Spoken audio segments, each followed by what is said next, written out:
భారతదేశంలో ఉన్నటువంటి డైనమైట్స్ సీఈఓస్గా బయట ఉన్న ప్రపంచవ్యాప్తంగా ఉన్నారు.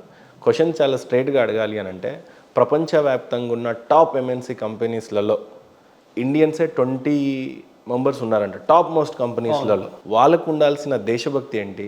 వాళ్ళు బయట దేశాల్లో ఉంటూ వాళ్ళ ఎకానమీలో తోడవుతున్న కంపెనీస్లో నంబర్ 1, నంబర్ 2 గేమ్స్లలో వాళ్ళు ఉన్నారు. వెరాజ్ వాళ్ళకే దేశభక్తి నిజంగా ఉంటే, లేదు అనేది నా ఉద్దేశం కాదు, బట్ వెరాజ్ నా టాలెంట్ నా దేశానికి కనుక ఉపయోగపడితే ఈ 20 మెంబర్స్ మనం అనుకున్న సో కాల్డ్ సీఈఓస్ వస్తే భారతదేశంలో అకామిడేట్ అవ్వరా? భారతదేశంలో వాళ్ళకి ఆపర్చునిటీస్ లేవా? వాళ్ళల్లో ఉండే దేశభక్తిని మీరు ఏ రకంగా చూస్తారు యాక్చువల్లీ?